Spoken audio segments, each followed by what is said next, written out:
mendapatkan hati. Negeri ini memanggilmu kawan, belajar bergerak berbagi untuk negeri.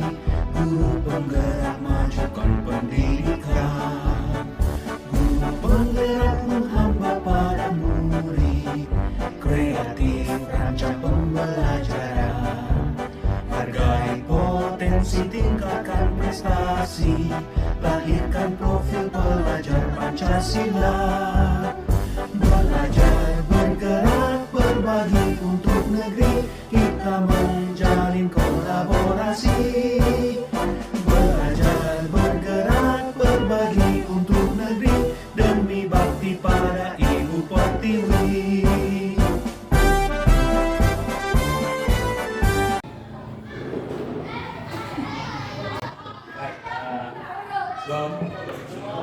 Kita semua, terima kasih untuk waktu dan kesempatan teman-teman guru dan juga para siswa-siswi di sini. OSIS mewakili seluruh peserta di sini sudah memberikan kesempatan waktu untuk hadir dalam kegiatan kita pagi ini. Dan untuk kegiatan pagi ini, saya ingin menyampaikan program yang berdampak pada murid. Ini merupakan tugas aksi nyata dari modul 3.3 dan merupakan tugas terakhir dari pendidikan guru penggerak kami. Nah, di sini kami diminta, setiap CGB diminta untuk membuat di akhir kegiatan kami pendidikan guru penggerak ini diharapkan membuat satu program yang bisa berdampak positif pada murid. Dan ini kegiatan diharapkan bisa dilaksanakan untuk 1 tahun ke depan. Nah, dan kegiatan yang saya pilih untuk dilaksanakan di sekolah ini yaitu kebun kelas. Nah, saya sebentar akan menyampaikan secara singkat kenapa saya memilih program ini kebun kelas, atau saya singkat menjadi bekal. Kemudian alasan, kemudian apa maksud dari kebun kelas, dan yang terakhir tujuan dari program tersebut itu apa. Nah, di sini juga saya ada meminta selain dari Bapak Ibu guru dan juga ada peserta didik. Dari programnya saja sudah berjudul bahwa program yang berdampak pada murid. Dari sini peserta didik juga diharapkan bahwa mereka tahu program ini, mereka bisa bertanggung jawab untuk program ini dan terlibat langsung dalam program tersebut. Nah, baik, saya langsung saja akan menjelaskan apa itu program PKL atau kebun kelas. Dia punya tujuannya untuk apa? Saya akan jelaskan satu persatu. Baik, kita lihat yang pertama. Di sini program kebun kelas adalah program kokurikuler dengan pendekatan berbasis aset atau kekuatan, aset based thinking, dengan memanfaatkan dan mengoptimalkan aset-aset yang ada di sekitar sekolah. Baik, saya jelaskan sedikit tentang pendekatan berbasis aset. Sebenarnya untuk sumber daya sekolah, dalam memetakan sumber daya sekolah ada 2 pendekatan. Dan kita mendapatkan aset sekolah. Ada 2 pendekatan, yaitu pendekatan berbasis masalah dan pendekatan berbasis aset. Dan untuk pendekatan berbasis masalah, maksudnya kita melihat kekurangan atau kita melihat kelemahan yang ada di sekolah. Contoh, misalkan kalau kita mau membuat suatu kegiatan, kita berpikirnya begini, kita membuat suatu program, tapi kita tidak punya ini. Kita tidak punya ini, kita terbatas dan seterusnya. Itu berarti kita melihat pendekatan atau sumber daya sekolah berdasarkan masalah atau kekurangan.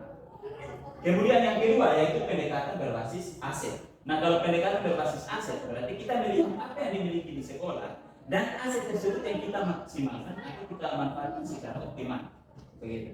Nah, di sini untuk modal atau aset yang dimiliki di sekolah, sumber daya yang dimiliki di sekolah ini ada kurang lebih 7. Dan saya akan menjelaskan kurang lebih ada 3, yaitu manusia, modal manusia, kita pendidik, tenaga kependidikan, dan juga peserta didik.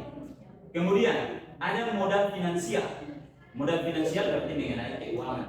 Dan yang terakhir modal lingkungan. Kita untuk modal lingkungan sekolah kita ini sebenarnya kita punya lahan kosong yang sangat luas. Dan yang berikut kita punya aliran air got.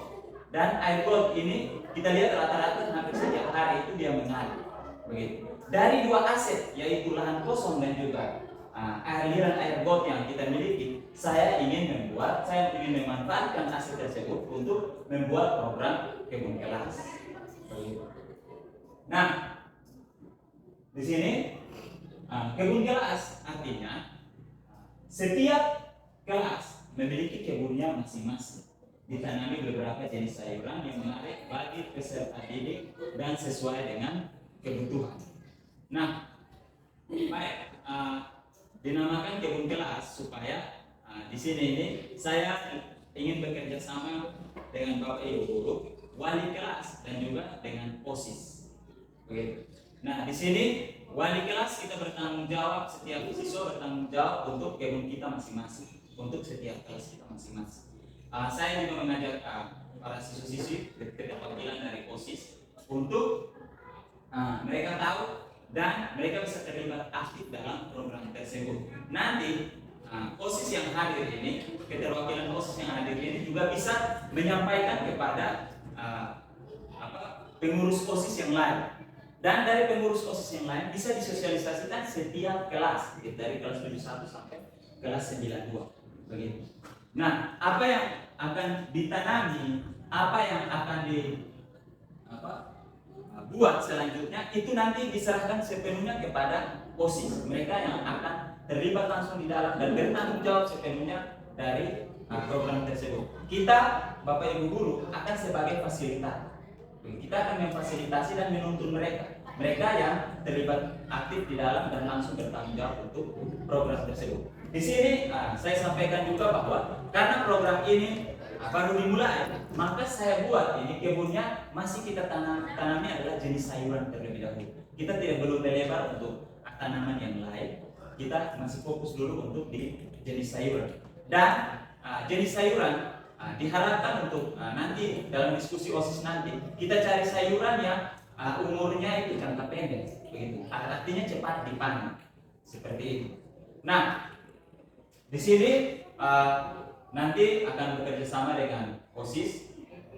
Kita akan sama-sama untuk menyampaikan kepada semua para pengurus OSIS, kemudian disosialisasikan kepada setiap kelas dan nanti setiap wali kelas bertanggung jawab untuk kelasnya masing-masing. Kira-kira mereka mau tanam jenis sayurannya sayuran apa, begitu. Nah, sekali lagi bahwa kita Bapak Ibu guru tidak akan menentukan, kita hanya memfasilitasi. Yang menentukan jenis tanaman jenis sayuran atau sayuran apa yang ingin ditanam itu seluruhnya kepada peserta didik. Kelas 71 mau tanam sayur apa, kelas 72 mau tanam sayur apa, itu kembali lagi kepada mereka dengan keputusan atau kesepakatan mereka bersama. Kita Bapak Ibu guru lebih kepada memfasilitasi mereka. Yang berikut adalah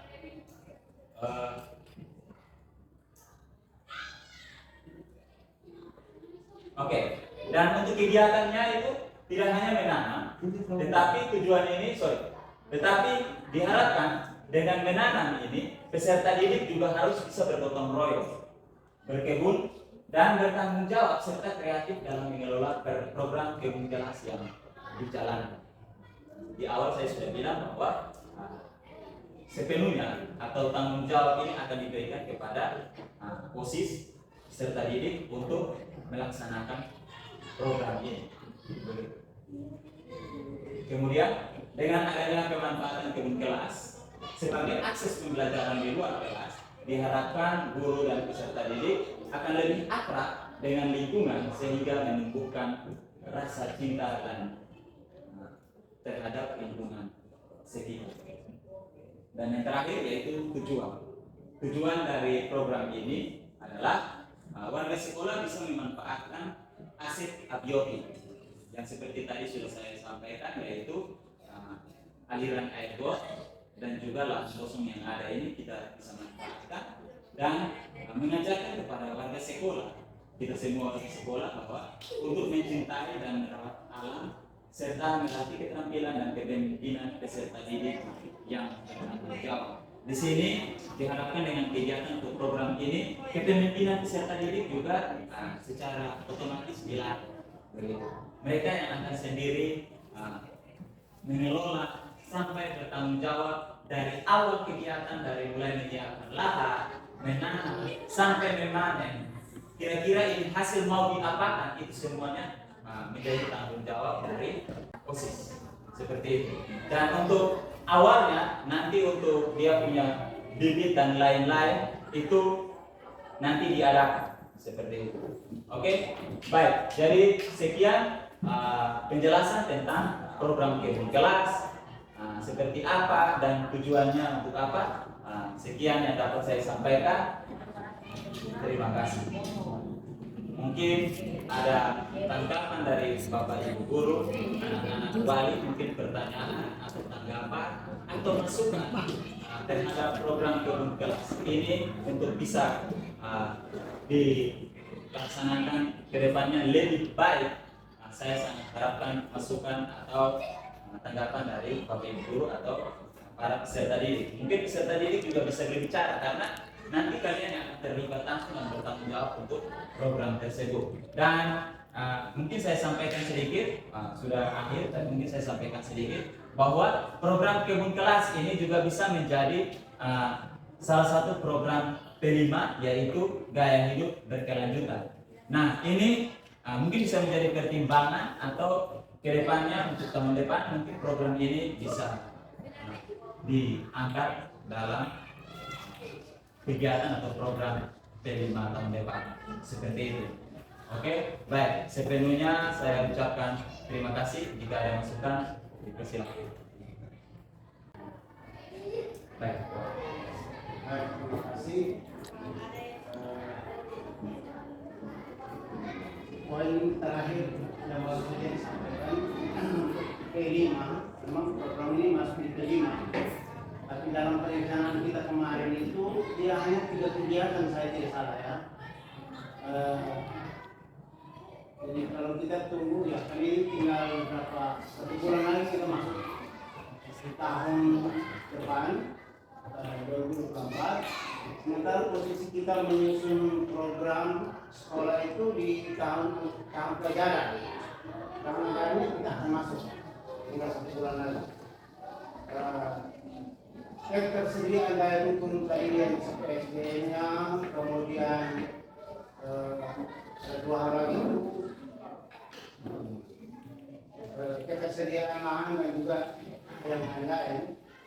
Tidak perlu kita menunggu paham pelajaran baru, apalagi ada yang kilometer dan berbasis lahan yang tersedia. Kita langsung revisi P5 kemarin itu tanpa satu yang menyangkut kebun ini dia masuk. Jadi kita jangan menunggu waktu terlalu lama, karena ketersediaan daya dukungnya sudah tidak akan masalah. Itu yang pertama. Yang kedua, ini paling bagus karena kita ada punya potensi lahan dan ada. Saya hanya melihat ada satu kendala itu, memang tadi Paulus menjelaskan kita bagi ke kelas per kelas. Sementara proses peserta didik itu kita mesti telusuri bakat minat anak di situ. Karena itu kan ada beberapa poin di P5 khusus di kebun kelas ini kita coba masuk kelompok anak yang berbakat di situ. Yang satu kita pakai sistem kelas. Anak-anak banyak yang karena masing-masing punya anak dengan bakat minat dan kemauan yang berbeda, kita dorong pakai kelompok saja sehingga mereka punya rasa keseriusan, kepedulian, target itu dia tercapai. Mungkin itu akan saya sebentar dari mulai. Baik, mungkin sebelum saya lupa, nanti Ibu Sarinja mungkin ada pertanyaan juga sebelum saya buka, mungkin saya langsung menanggapi Pak Pusat, kemudian nanti Ibu Sarija akan melanjutkan. Baik, jadi terima kasih Bapak untuk masukannya. Jadi mungkin saya sampaikan lagi bahwa program ini adalah program yang akan saya buat dengan atau tanpa dia minta maaf, tapi dia mau masuk atau tidak masuk ke T5, tetap program ini akan berjalan begitu. Kalau seandainya dia bisa berjalan juga dengan bekerja sama dengan sekolah kita masuk dalam program T5, itu dia bisa berjalan satu kali dan sangat luar biasa begitu, berjalannya beriringan, berdampingan. Meskipun dia tidak masuk dalam program T5 pun dia akan tetap berjalan. Tadi saya sampaikan bahwa ini dia bisa menjadi satu program T5, maksudnya saya mungkin bisa menjadi pertimbangan untuk program tahun depan. Kalau seandainya tahun ini kita sudah memenuhi 3 program T5 tersebut, begitu. Jadi mungkin bisa jadi pertimbangan untuk tahun pelajaran berikutnya. Dan kemudian kenapa di sini saya kasih nama kebun kelas? Sebenarnya langsung saja kita kebun sekolah begitu. Tapi kenapa dia hanya kebun kelas? Nah, saya melihat dan kita punya keamanan saja. Kita ini pagarnya belum sepenuhnya aman begitu.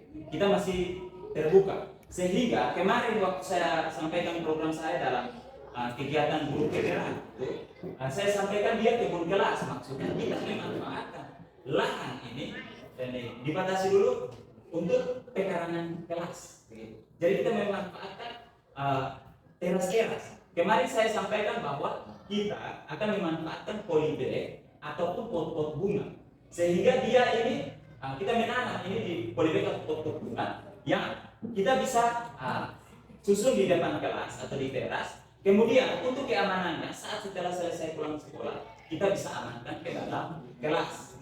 Itu pertimbangan saya karena kita punya keamanan sekolah begitu. Sehingga setiap kelas dia bertanggung jawab untuk kebutuhan masing-masing. Seperti itu. Nah, kenapa harus dilibatkan kepada seluruh peserta didik? Mungkin saya sampaikan bahwa untuk kita kurikulum merdeka, semua untuk segala sesuatu atau kegiatan yang kita buat harus berpusat pada peserta didik. Itu yang pertama. Yang kedua, peserta didik semuanya harus terlibat sesuai dengan dia punya minat bakatnya masing-masing. Nah, program ini disampaikan dulu kepada para OSIS. OSIS nanti dia membicarakan dalam badan pengurus. Dari badan pengurus akan disosialisasikan di setiap kelas. Begitu. Dari setiap kelas mereka sendiri akan menentukan jenis tanaman apa yang akan jenis sayuran apa yang akan ditanam. Jadi sepenuhnya diberikan kepada peserta didik, begitu. Entah dalam diskusi mereka itu kita kalau bersyukur kalau semuanya bisa ambil aktif di dalam diskusi tersebut, begitu. Misalkan ada 1-2 peserta didik dia punya minatnya di lain, itu nanti bisa diarahkan, begitu. Kita bisa arahkan mereka di kegiatan atau program yang lain. Begitu. Tapi diharapkan di sini setiap kita atau setiap peserta didik mereka bertanggung jawab untuk kebunnya masing-masing. Begitu. Sampai pada nanti akhir yaitu mereka memang entah nanti hasilnya itu mau dijual atau dikembalikan kepada mereka, mau mereka konsumsi sendiri, itu kembali kepada mereka. Begitu. Mereka mau jadikan mereka kertas atau lain-lain, diberikan kembali kepada mereka. Seperti itu. Mungkin ini yang bisa saya sampaikan. Terima kasih Bapak untuk masukan bahwa saya juga berharap untuk berikutnya mungkin ini bisa kita masukkan ke program kelima dari hidup dan mungkin seperti itu. Mungkin Ibu Sarija lagi. Baik, terima kasih atas kesempatan yang saya. Yang pertama saya menyampaikan apresiasi terhadap penyampaian Bapak Guru merupakan senior untuk kelas TGP. Jadi kami yang junior bisa mengikuti konsep yang berkomunikasi dengan kami punya yang berbeda. Yang kedua yaitu menyangkut dengan yang Bapak Guru sampaikan sudah menarik mengenai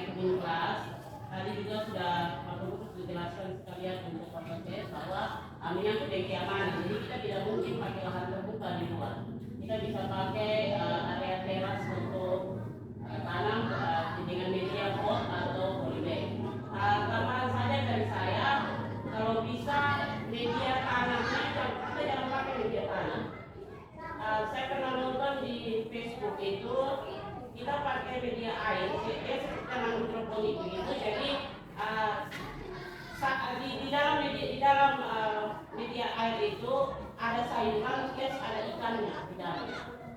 Jadi mungkin media yang saya maksudkan adalah ember yang berukuran besar seperti itu. Jadi di situ ada airnya, kita bisa memelihara ikan air tawar, dan di samping itu pakai gelas aqua bekas untuk kita tanam jenis tanaman hidroponik umur pendek seperti kangkung.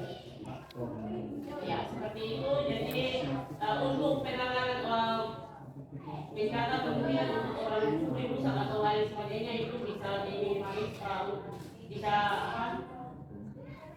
untuk tingkat kerugian atau kerusakan itu kita bisa minimalis itu dengan yang saya sebutkan tadi, sehingga kalau pulang itu peserta didik atau per kelasnya itu mereka bisa simpan dalam kelas, kunci dan datang seperti itu. Itu usulan dari saya kira. Baik, terima kasih Bu Sarmince untuk masukannya. Jadi tadi yang saya sampaikan bahwa kita menggunakan media polybag atau pot.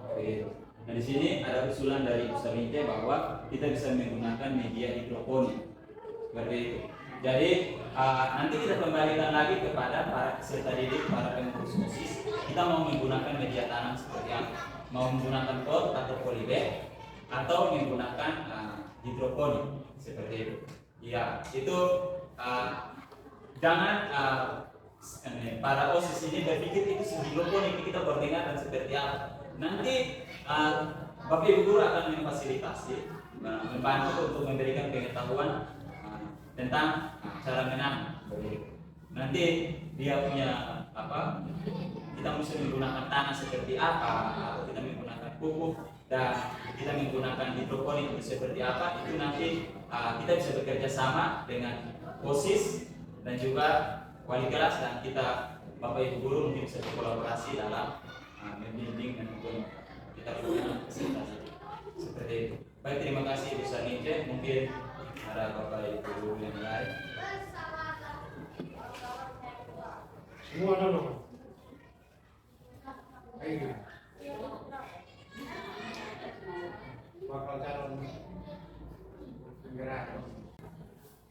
Baik, kalau tidak ada lagi tanggapan atau masukan dari Bapak Ibu guru, sekali lagi saya mengucapkan terima kasih untuk waktu dan kesempatan Bapak Ibu guru beserta para peserta didik yang sudah meluangkan waktu dari awal sampai akhir sosialisasi program kegiatan yang berdampak positif bagi murid.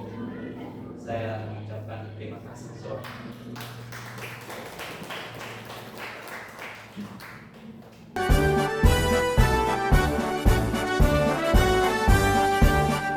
Bulatkan tekad, kuatkan hati, negeri ini memanggilmu kawan. Belajar bergerak berbagi untuk negeri, guru penggerak majukan pendidikan. Guru penggerak menghamba pada murid, kreatif rancang pembelajaran. Hargai potensi, tingkatkan prestasi, lahirkan profil pelajar Pancasila.